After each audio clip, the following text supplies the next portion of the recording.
Hi, I'm Randy Tyson, host of the Legion of Reason Diversion.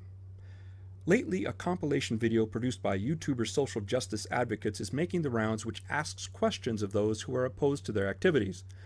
Normally, I don't do the response video thing and concentrate on our podcast, but this video fits well within our recent changes in our podcast mission to cover the actions of the regressive left. Social justice has had a long and illustrious history. In the early 20th century, it won women's suffrage.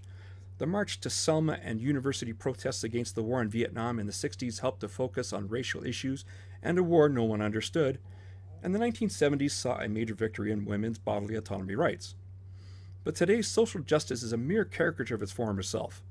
In a very short span of time, we have seen it become infected with nonsense such as cultural appropriation, Islamophobia, microaggressions, check your privilege, racism or sexism equals prejudice plus power, mansplaining, white-splaining, intersectional anything, fat acceptance, safe spaces, trigger warnings, otherkin, ableism, the racism of colorblindness, and even saneism.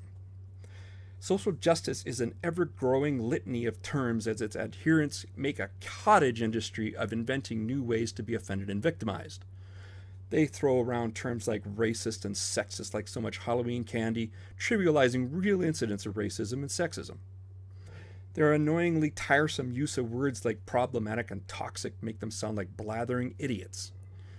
This video has too many questions to give thorough answers to each and every one, but I'll answer the ones that especially pop out at me. I'm a bit late to the party, but let's have our first contestant, shall we? Are you aware that... Shut up, Michael. Bering can take care of himself and doesn't need me to defend him, but after your recent antics misrepresenting Bering through dishonest editing, Michael, you don't deserve to be given the time of day. Moving on.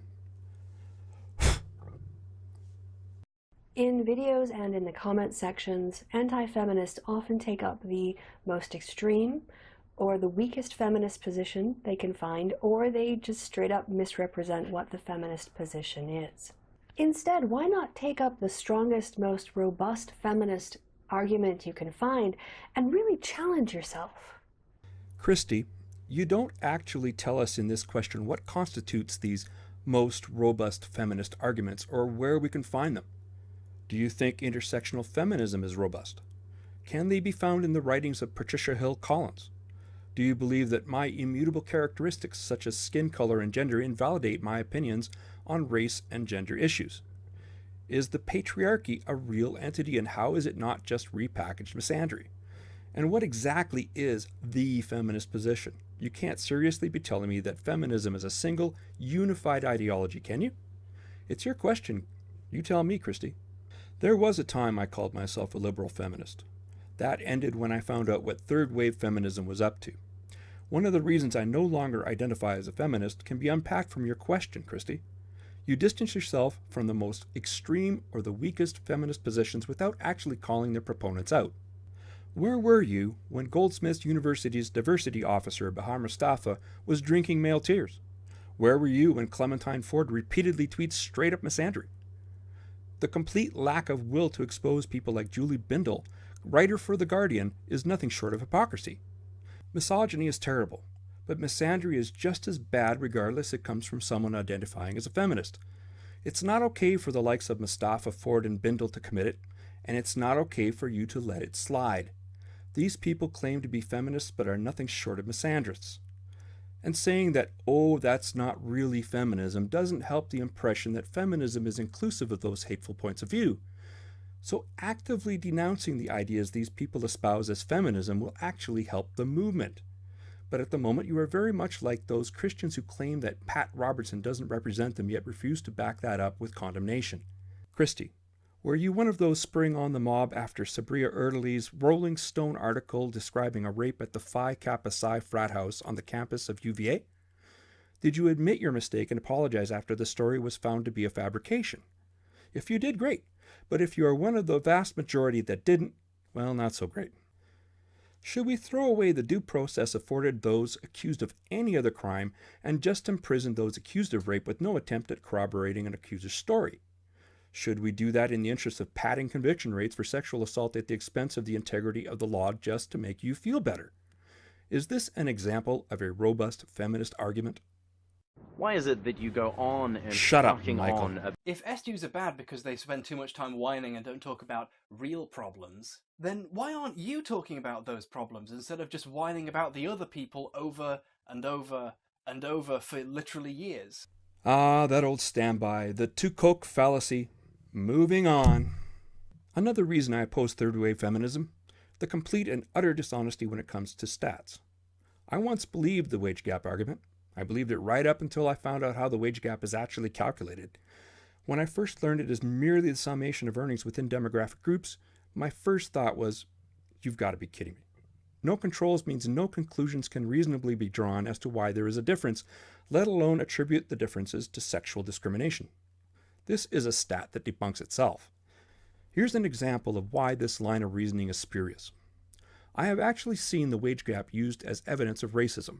On the whole, black men earn less than white men. True enough. But can the fact that Asian men earn more than white men also be attributed to racism? I don't think so.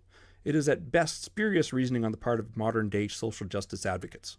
When it comes to explaining wage gaps, racism and sexism are hypotheses, not conclusions. No relationship has been yet demonstrated. Controlling for various factors such as the similarity in position, hours worked, whether they're within the same business sector, etc., almost completely eliminates the difference.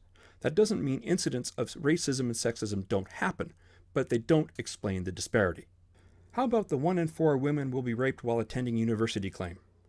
On the face of it, this statistic is nonsense. I mean, would you go anywhere that you had such a ridiculously high probability of being sexually assaulted? So where does this meme come from? Back in 1985, Miss Magazine commissioned a study performed by Mary Koss, a University of Arizona public health professor. Her definition of rape was so outrageously broad that 3/4 of those placed in the raped category said they hadn't been raped, and more than 4 out of 10 went on to have future sexual encounters with their supposed rapist. The 2007 campus sexual assault study made the claim that 1 in 5 women will be raped while attending university has similar problems with its definition of rape. In fact, no one was actually asked if they had been raped, yet conclusions on the incidence of rape were drawn. Even more problematic is the extremely low response rate.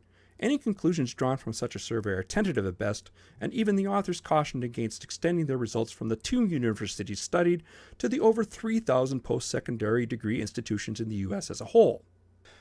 So what's the real number? Well, that's actually difficult to gauge. For instance, there is no standard definition of rape between surveys, and methodologies used are significantly different.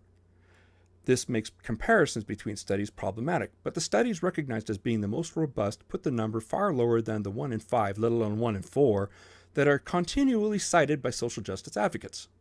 The U.S. Department of Justice's Bureau of Justice Statistics puts the incidence of rape on college campuses at less than 1 in 50 and is in point of fact decreasing rapidly.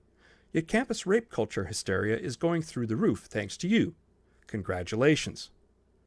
So why do we feel the need to debunk statistics? Let me answer that with questions of my own. Why do you blindly accept a statistic without critically assessing the study's methodologies? Why do you not address the serious and often fatal flaws in the studies you cite? Why do you continually cite only those studies that support your narrative without so much as a mention of those studies that do not? If more robust studies such as the BJS and FBI crime statistics don't advance your narrative of rape culture, might you not reassess your positions on these claims? If not, what would it take for you to do so? And we can't forget Steve Shives. Steve! Third wave feminism, because I've often heard you folks insist that you have no objection to feminism in general. It's specifically third wave feminism that you have a quarrel with. So what is third wave feminism specifically? And what specifically about third wave feminism do you have such a problem with? So what's third wave feminism, Steve? Well, I'll tell you. It is the rise of an ugly, irrational, and venomous form of feminism.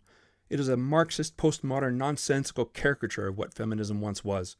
It is a cult, replete with prophets and prophetesses. Versions of it actually reject logic and reason as being male epistemologies. The intersectional variety has its adherents competing for the title of most oppressed group. It's more concerned with mansplaining, manspreading, and the male gaze than real issues facing women. It defends Islam despite that religion being the most anti-feminist in existence. It preaches that a mere shirt can spur its acolytes into mass harassment of the wearer, despite the incredible achievement of landing a vehicle on a comet by the team he led.